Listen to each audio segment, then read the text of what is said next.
ನೋಡಿ question, the two independent samples of 8 and 7 items respectively had the following values of the variable. Sample 1 9, 11, 13, 11, 15, 9, 12, 14. Sample 2 10, 12, 10, 14, 9, 8, 10. Do the two estimates of population variance differ significantly at 5% level of significance? Given f at 5%, v1 is 7, v2 is 6 is equal to 4.21. ಇಲ್ಲಿ ಎರಡು sample ಕೊಟ್ಟಿದ್ದಾರೆ, ನಾವು ವೇರಿಯನ್ಸ್ನ compare ಮಾಡಿ ಅಂತ ಕೇಳಿದ್ದಾರೆ. ಜ್ಞಾಪಕ ಇಟ್ಕೊಳ್ಳಿ, ಯಾವಾಗಲೂ ವೇರಿಯನ್ಸ್ ಪಾಪ್ಯುಲೇಷನ್ ವೇರಿಯನ್ಸ್ನ ಕಂಪೇರ್ ಮಾಡಿ ಅಂತ ಕೊಟ್ಟರೆ ಕ್ವಶನ್ ಅದು ಎಫ್ ಟೆಸ್ಟು. ಗೊತ್ತಾಗ್ತಿದೆಯಲ್ವಾ? ಟಿ ಟೆಸ್ಟ್ ಯೂಸ್ ಮಾಡೋದು ಪಾಪ್ಯುಲೇಷನ್ ಮೀನ್ನ ಕಂಪೇರ್ ಮಾಡೋಕ್ಕೆ. ಗೊತ್ತಾಗ್ತಿದೆಯಲ್ವಾ? ಈಗ ಮಾಡೋದು ಯಾವ ಥರ ನೋಡ್ಕೊಳ್ಳಿ. ಈಗ ನೋಡಿ, ಇದು ಸ್ಯಾಂಪಲ್ 1, ಇದು ಪಾಪ್ಯುಲೇಷನ್ 1ಇಂದ ತೊಗೊಂಡಿರೋದು, ಇದು ಸ್ಯಾಂಪಲ್ 2 ಪಾಪ್ಯುಲೇಷನ್ 2ಇಂದ ತೊಗೊಂಡಿರೋದು. ಗೊತ್ತಾಗ್ತಿದೆಯಲ್ವಾ? ಈಗ ನಾವೇನು ಮಾಡಬೇಕು, ಫಸ್ಟ್ ಏನು ಮಾಡಬೇಕಂದ್ರೆ ನೀವು ನಲ್ ಹೈಪಾಥಿಸಸ್ನ ಬರ್ಕೋಬೇಕು. ನಲ್ ಹೈಪಾಥಿಸಸ್ ಬಂದು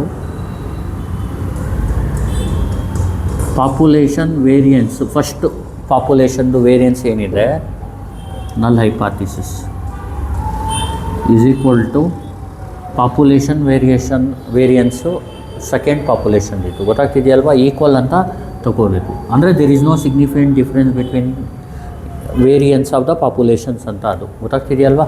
ನಲ್ ಹೈಪಾಥಿಸಸ್ ಆದಮೇಲೆ ಆಲ್ಟರ್ನೇಟಿವ್ ಹೈಪಾಥಿಸಸ್. ಆಲ್ಟರ್ನೇಟಿವ್ ಹೈಪಾಥಿಸಸ್ ಬಂದು ನಾಟ್ ಈಕ್ವಲ್ ಅಂತ ತೊಗೊಳೋದಷ್ಟೇ. Sigma 1 square not equal to sigma 2 square. ಅರ್ಥ ಆಗ್ತಿದೆಯಲ್ವಾ? ಈ ಪ್ರಾಬ್ಲಮ್ನ ಮಾಡೋದು ಯಾವ ಥರ ನೋಡ್ಕೊಳ್ಳಿ. ಫಸ್ಟು ಸ್ಯಾಂಪಲ್ 1 ತೊಗೊಳ್ಳೋಣ. ಸ್ಯಾಂಪಲ್ 1ನಲ್ಲಿ N1 ತೊಗೊಳ್ಳಿ. N1 ಎಷ್ಟು? 1 2 3 4 5 6 7 8. ಆಮೇಲೆ ಮೀನ್ನ ಫೈಂಡ್ ಮಾಡಿ ಆ ಸ್ಯಾಂಪಲ್ದು. ಎಕ್ಸ್ ಬಾರ್ ಅಂದರೆ ಫಾರ್ಮುಲಾ 9 + 11 + 13 + 11 + 15 + 9 + 12 + 14. ಅರ್ಥ ಆಗ್ತಿದೆಯಲ್ವಾ? ಡಿವೈಡೆಡ್ ಬೈ ಎನ್ ಅಂದರೆ ನೀವೇನು ಮಾಡಬೇಕಿಲ್ಲಿ, ಎನ್ ಅಂದರೆ ಟೋಟಲ್ಲು 8. ಗೊತ್ತಾಗ್ತಿದೆಯಲ್ವಾ? ಈಗ ಕ್ಯಾಲ್ಸಿಲಿ ಇದನ್ನ ಟೈಪ್ ಮಾಡ್ಕೊಬಿಡೋಣ. ಈಗ ನೋಡಿ, ಕ್ಯಾಲ್ಸಿಲಿಗೆ ಹೆಂಗೆ ಟೈಪ್ ಮಾಡಬೇಕಂದ್ರೆ ಇದನ್ನ ಕ್ಲಿಯರ್ ಮಾಡ್ಕೊಳ್ಳಿ. ಕ್ಯಾಲ್ಸಿನ ಫಸ್ಟ್ ಏನು ಮಾಡಬೇಕು, ಶಿಫ್ಟು 9 3 ಈಕ್ವಲ್. ಗೊತ್ತಾಗ್ತಿದೆಯಲ್ವಾ? ಈಗೇನು ಮಾಡಬೇಕಂದ್ರೆ ಮೋಡ್ ಹೊಡಿಬೇಕು. ಅದರಲ್ಲಿ 3 ಸ್ಟಾರ್ಟು 3ನ ಹೊಡೀರಿ. ಆಮೇಲೆ ಅದರಲ್ಲಿ 1 ಹೊಡೀರಿ 1.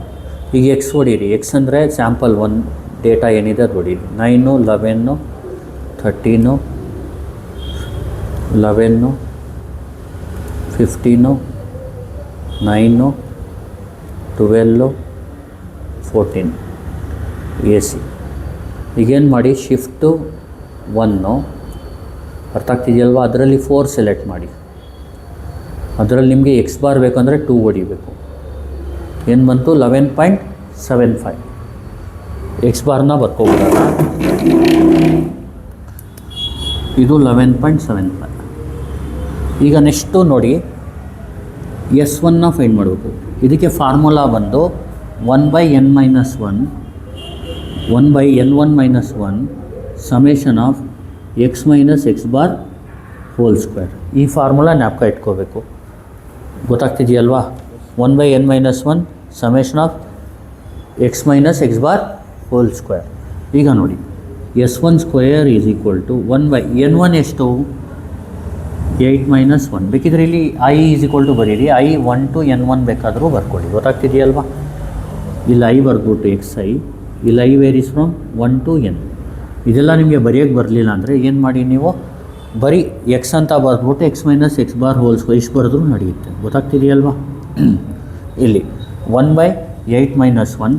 ಈಗ ನೋಡಿ, x - x bar whole square ಅಂದರೆ 9 - 11.75 ಹೋಲ್ ಸ್ಕ್ವೇರ್. ಆಮೇಲೆ plus 11 - 11.75 hole square plus next ಏನು ಮಾಡಬೇಕು, ಇದು ಮಾರ್ಕರ್ ಎಲ್ಲಿದೆ, ನೆಕ್ಸ್ಟು 13 ಮೈನಸ್ ಹೇಳಿ 11.75 ಹೋಲ್ ಸ್ಕ್ವೇರ್ ಪ್ಲಸ್ ಹೇಳಿ next 11 minus 11.75 whole square plus 15 minus 11.75 whole square plus 9 minus 11.75 whole square plus 12 minus 11.75 whole square plus 14 minus 11.75 whole square. ಈ ಥರ type ಮಾಡ್ಕೋಬೇಕು. ಅರ್ಥ ಆಗ್ತಿದೆಯಲ್ವಾ? ಈಗ ಇದು ಬರ್ಕೋಬೇಕು. ಕ್ಯಾಲ್ಸಿಲಿ ಏನು ಮಾಡಬೇಕಂದ್ರೆ ಇಲ್ಲಿ ಜ್ಞಾಪಕ ಇಟ್ಕೊಳ್ಳಿ, ಎ ಸಿ ಹೊಡೀರಿ.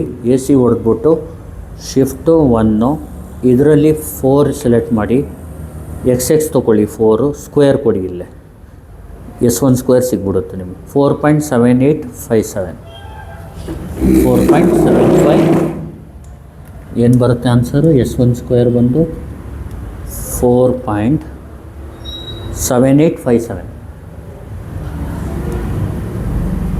4.7857 ಕರೆಕ್ಟ್ ಅಲ್ವಾ? S1 ಸ್ಕ್ವೇರ್ ಸಿಕ್ತು. ನೆಕ್ಸ್ಟು ಈಗ S2 ಸ್ಕ್ವೇರ್ ಮಾಡಬೇಕು. ಇದನ್ನ ಮಾಡೋದು ಯಾವ ಥರ ನೋಡ್ಕೊಳ್ಳಿ. ಈಗ ನೆಕ್ಸ್ಟ್ ಏನು ಮಾಡೋಣ? 8 ತಗೊಳ್ಳೋಣ. 8 ಎಷ್ಟು? 1 2 3 4 5 6 7. ಇದು ಸ್ಯಾಂಪಲ್ 2, ಇದಕ್ಕೆ ಸೇರಿಸ್ಬೇಡಿ. ಈ 1 ಈ ಕಡೆ ಬರೆದು ಬಿಡ್ತೀನಿ. ಸ್ಯಾಂಪಲ್ 2 ಇದು ಡೇಟಾ. ಇಲ್ಲಿ 8 ಎಷ್ಟು? 6 ಸಾರಿ 7. 1 2 3 4 5 6 7. ಇಲ್ಲಿ ಏನು ಫೈಂಡ್ ಮಾಡಬೇಕಂದ್ರೆ ವೈ ಬಾರ್ನ ಫೈಂಡ್ ಮಾಡ್ಕೊಳ್ಳಿ. ವೈ ಬಾರ್ ಅಂದರೆ 10 plus 12 plus 10 plus 14 plus 9 plus 8 plus 10 whole divided by n ಎಷ್ಟು? 7. 8 ಎಷ್ಟು? 7. ಅರ್ಥ ಆಗ್ತಿದೆಯಲ್ವಾ?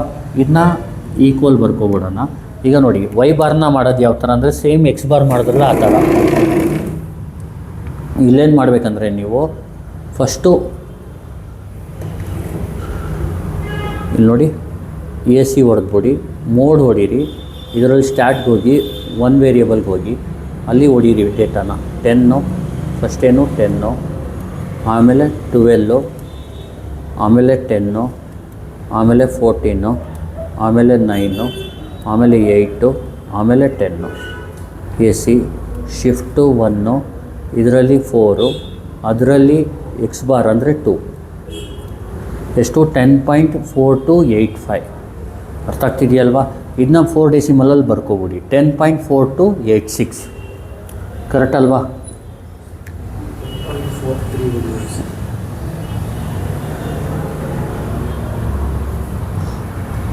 10.4286. ನೀವು ಬೇಕಾದರೆ 10.43 ಅಂತಲೂ ಬರ್ಕೋಬೋದು. 4286.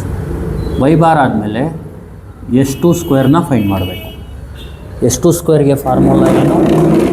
1/n2 - 1. n2 - 1 ಅಂದರೆ 1 ಬರೆದ್ಬಿಡ್ತೀನಿ. n2 - 1 into summation of y minus y bar whole square. ಈಗ ನೋಡಿ, S2 square is equal to 1/n2 - 1 ಅಂದರೆ n2 ಎಷ್ಟು? 7 - 1. ಅರ್ಥ ಆಗ್ತಿದೆಯಲ್ವಾ? ಯಾವಾಗಲೂ ಜ್ಞಾಪಕ ಇಟ್ಕೊಳ್ಳಿ, ಎಕ್ಸ್ ಬಾರ್ ವೈ ಬಾರ್. ಈಗ S1 ಸ್ಕ್ವೇರ್ S2 ಸ್ಕ್ವೇರ್ನ ನೀವು 4 ಡೆಸಿಮಲಲ್ಲಿ ಬರ್ಕೊಳ್ಳಿ. ಯಾವಾಗಲೂ ಎಕ್ಸ್ ಬಾರ್ ವೈ ಬಾರ್ನ ಯಾವುದ್ರಲ್ಲಿ ಬರಿಬೇಕು ನೀವು? 2 ಡೆಸಿಮಲಲ್ಲಿ ಬರೀರಿ. ಗೊತ್ತಾಗ್ತಿದೆಯಲ್ವಾ? 10.43ನೇ ಬರೀರಿ. ಈಗ ನೋಡಿ, ಇಲ್ಲಿ y minus Y bar whole square ಅಂದ್ರೇನು? 10 - 10.43 whole square plus 12 minus 10.43 whole square plus 10 minus 10.43 whole square plus 14 minus 10.43 whole square plus 9 minus 10.43 whole square plus 8 minus 10.43 whole square ಆಮೇಲೆ ಪ್ಲಸ್ 10 ಮೈನಸ್ 10.43 ಹೋಲ್ ಸ್ಕ್ವೇರ್. ಈಗ S2 square ಅಂದರೆ ಇದನ್ನ find ಮಾಡೋದು ಯಾವ ಥರ ನೋಡ್ಕೊಳ್ಳಿ. ಈಗ ಕ್ಯಾಲ್ಸಿಲಿ ಸೇಮು SX ಸ್ಕ್ವೇರ್ನ ಮಾಡಬೇಕು. ಅರ್ಥ ಆಗ್ತಿದೆಯಲ್ವಾ? ಹೆಂಗೆ ಹೇಳ್ತೀನಿ ನೋಡಿ. ಕ್ಯಾಲ್ಸಿಲಿ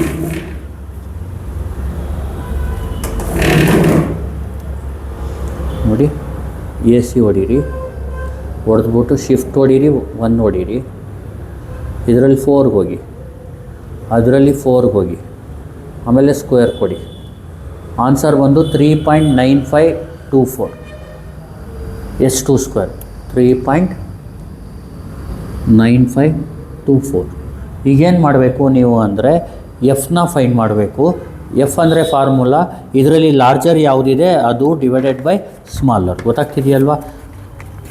ಈಗ ನೋಡಿ, ಲಾರ್ಜರ್ ವೇರಿಯನ್ಸ್ ಮತ್ತು ಸ್ಮಾಲರ್ ಡಿವೈಡ್ ಮಾಡಿಬಿಟ್ಟು ನೋಡಬೇಕು. ಈಗ ನೋಡಿ, ಇದರಲ್ಲಿ S1 ಸ್ಕ್ವೇರ್ ಜಾಸ್ತಿ ಇದೆಯಾ, S2 ಸ್ಕ್ವೇರ್ ಜಾಸ್ತಿ ಇದೆ? ಇದು ಜಾಸ್ತಿ ಇದೆ. ಈಗ ಎಫ್ಗೆ formula larger variance by smaller variance, ಅಂದರೆ S1 square divided by S2 square. ಇದು ಯಾವಾಗಲೂ ಜ್ಞಾಪಕ ಇಟ್ಕೊಳ್ಳಿ, ಲಾರ್ಜರ್ ಬೈ ಸ್ಮಾಲರ್ ಮಾಡಬೇಕು. ಇದು ಯಾಕೆ ಈ ಥರ ಮಾಡಬೇಕು ಅಂದರೆ ಇದು ರೈಟ್ ಟೇಲ್ ಟೆಸ್ಟ್, ಯಾಕಂದರೆ ವೇರಿಯನ್ಸ್ ಯಾವಾಗಲೂ ಪಾಸಿಟಿವ್ ಇರೋದ್ರಿಂದ ಇದು ಎಫ್ ಬಂದು ಯಾವಾಗಲೂ ರೈಟ್ ಟೇಲ್ ಟೆಸ್ಟು, ಜ್ಞಾಪಕ ಇಟ್ಕೋಬಿಡಿ. ಈಗ ಜಾಸ್ತಿ ತಲೆಗೆಡ್ಸ್ಕೊಬೇಡಿ, ಎಫ್ನ ಫೈಂಡ್ ಮಾಡಿ ಲಾರ್ಜರ್ ಬೈ ಸ್ಮಾಲರ್. ಈಗ ಕ್ಲಿಯರ್ ಮಾಡ್ಕೊಬಿಡೋಣ. Shift 9 3 equal. ಈಗ 4.7857. S2 ಸ್ಕ್ವೇರ್ ಎಷ್ಟು? 3.9524. 1.2108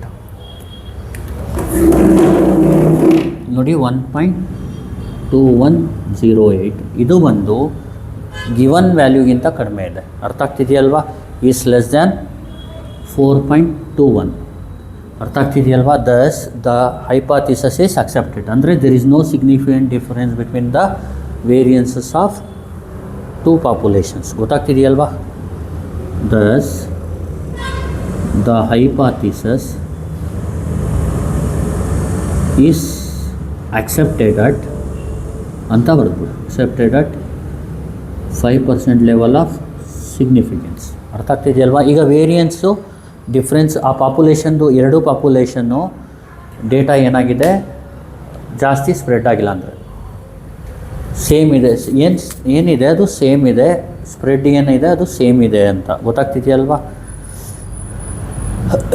ಈಗ ನೋಡಿ, ಇದು ನೋಡಿ, ಇದು ಟೇಬಲ್ ನೋಡೋದು ಯಾವ ಥರ ಅಂದರೆ, ಈಗ ಟೇಬಲ್ ಇಲ್ಲಿ ಕೊಟ್ಟಿದ್ದಾರೆ ಟೇಬಲ್ ವ್ಯಾಲ್ಯೂ. ಏನಾದರೂ ಟೇಬಲ್ ವ್ಯಾಲ್ಯೂ ಕೊಟ್ಟಿಲ್ಲ ಅಂದರೆ ಹೆಂಗೆ ನೋಡೋದಂದರೆ, ಒಂದು ನಿಮಿಷ ತೋರಿಸ್ತೀನಿ ನಿಮಗೆ ಟೇಬಲ್ಲು. ಈಗ ನೋಡಿ, ಟೇಬಲ್ಲು ಯಾವ ಥರ ಇರುತ್ತೆ ಅಂದರೆ ಈ ಥರ ಇರುತ್ತೆ ನೋಡಿ, ಈ ಥರ. ಇಲ್ಲಿ F table for critical values alpha 0.05 ಅಂತ ಇರುತ್ತೆ. F degree of freedom 1, degree of freedom 2. ಇಲ್ಲಿ ಡಿಗ್ರಿ ಫ್ರೀಡಮ್ 1 ಇದೆಯಲ್ಲ, ಯಾವಾಗಲೂ ಮ್ಯಾಕ್ಸಿಮಮ್ ತೊಗೊಳ್ಳಿ. ಇಲ್ಲಿ ನೋಡಿ, V1 ಎಷ್ಟಿದೆ ಇಲ್ಲಿ? 7, V2 6. 7 ಯಾವುದು? ಫಸ್ಟು. ಅಂದರೆ ಏನಿಲ್ಲ, N1 - 1 ಅಂದರೆ 1 ಡಿಗ್ರಿ, ಇನ್ನೊಂದು N2 - 1 ಅಂದರೆ ಇನ್ನೊಂದು ಡಿಗ್ರಿ. ಗೊತ್ತಾಗ್ತಿದೆಯಲ್ವಾ? ಇದು 7 ಮತ್ತು 6 ನೀವು ಕಂಪೇರ್ ಮಾಡಿ. ಈ ಕಡೆ 7 ನೋಡಿ, ಅರ್ಥ ಆಗ್ತಿದೆಯಲ್ವಾ? ಈ ಕಡೆ 7, ಈ ಕಡೆ 6 ನೋಡಿ. 7 ಮತ್ತು 6 ನೀವು ಕೋಯಿನ್ಸೈಡ್ ಮಾಡಿದ್ರೆ 4.21 ಬರುತ್ತೆ. ಗೊತ್ತಾಗ್ತಿದೆಯಲ್ವಾ? ಮೇಲ್ಗಡೆ 7 ಆ ರೋಲಿ, ಕಾಲಮಲ್ಲಿ 6 ನೋಡಿ. ಗೊತ್ತಾಗ್ತಿದೆ? ಯಾವಾಗಲೂ ರೋಲಿ ಮ್ಯಾಕ್ಸಿಮಮ್ ನೋಡಿ, ಕಾಲಮಲ್ಲಿ ಮಿನಿಮಮ್ ನೋಡಿ. ಟೇಬಲ್ ಈ ಥರ ಇರುತ್ತೆ ನಿಮಗೆ, ಎಫ್ ಟೇಬಲ್. ಗೊತ್ತಾಗ್ತಿದೆಯಲ್ವಾ? ಈಗ ನೋಡಿ, ಜ್ಞಾಪಕ ಇಟ್ಕೊಳ್ಳಿ, ಮೇನ್ ಎಫ್ ಟೆಸ್ಟ್ ಯೂಸ್ ಮಾಡೋದು ಏನಕ್ಕೆ ಅಂದರೆ, ಎರಡು ಪಾಪ್ಯುಲೇಷನ್ದು ವೇರಿಯನ್ಸು ಸೇಮ್ ಇದೆಯಾ ಅಂತ. ಅಂದರೆ ಅದರ ಅರ್ಥ ಏನಂದರೆ, the spread of data in both population is the same or not ಅಂತ ನಾವು ಕಂಡುಹಿಡಿತೀವಿ. ಗೊತ್ತಾಗ್ತಿದೆಯಲ್ವಾ? ಇದು ಏನಾದರೂ ಎಫ್ ವ್ಯಾಲ್ಯೂ ಕಡಿಮೆ ಇದ್ದರೆ there is no significant difference between the population variance ಅಂತ. ಅರ್ಥ ಆಗ್ತಿದೆಯಲ್ವಾ? ಈಗ ನೋಡಿ, ಎರಡೂ ಪಾಪ್ಯುಲೇಷನ್ದು ಡೇಟಾ ಏನು ಸೇಮ್ ಆಗಿ ಸ್ಪ್ರೆಡ್, ಸುಮಾರಾಗಿ, ಅಂದರೆ ಜಾಸ್ತಿ ಡಿಫ್ರೆನ್ಸ್ ಇಲ್ಲ ಡೇಟಾ ಸ್ಪ್ರೆಡ್ ಆಗಿರೋದರಲ್ಲಿ ಅಂತ. ಗೊತ್ತಾಗ್ತಿದೆಯಲ್ವಾ? ಈಗ ನೋಡಿ, ಇದನ್ನ ಇನ್ನೊಂದು ಸತಿ ಹೇಳ್ತೀನಿ ನೋಡಿ. ಫಸ್ಟ್ ಏನು ಮಾಡಬೇಕು ನೀವು ಅಂದರೆ, ಸಿಂಪಲ್ ಅವರು ಸ್ಯಾಂಪಲ್ 1 ಸ್ಯಾಂಪಲ್ 2 ಕೊಡ್ತಾರೆ. ಅರ್ಥ ಆಗ್ತಿದೆಯಲ್ವಾ? ನೀವೇನು ಮಾಡಬೇಕು, N1 ಬರ್ಕೋಬೇಕು, ಎಕ್ಸ್ ಬಾರ್ನ ಫೈಂಡ್ ಮಾಡಬೇಕು, S1 ಸ್ಕ್ವೇರ್ನ ಫೈಂಡ್ ಮಾಡಬೇಕು.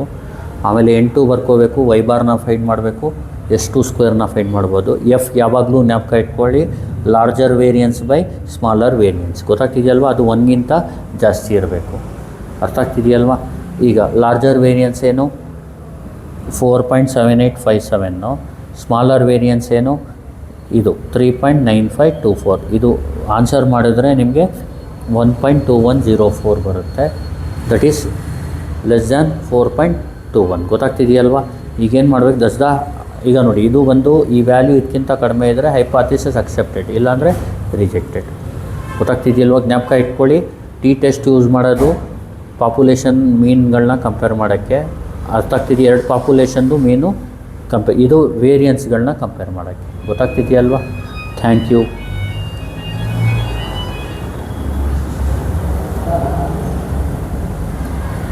ನೋಡಿ, ಕ್ಯಾಲ್ಸಿಲಿಗೆ S1² S2² ಸೇಮು. ನೀವು X⁻, S1² ಆ ಥರ ಹೆಂಗೆ ಮಾಡಿದ್ರಿ ಮೊದಲು, ಆ ಥರನೇ ಮಾಡಿ. ಇಲ್ಲೂ ಅಷ್ಟೇ Y ಬಾರು S2². ಫಸ್ಟು X ಡೇಟಾನ ಇದು ಯೂಸ್ ಮಾಡಿ, ಆಮೇಲೆ X ಡೇಟಾನ ಇದು ಯೂಸ್ ಮಾಡಿ. ನೀಟಾಗಿ ಮಾಡಿ, ಈಸಿ ಇದೆ, ತುಂಬ ಆರಾಮಾಗಿ ಮಾಡ್ಬೋದು. Thank you.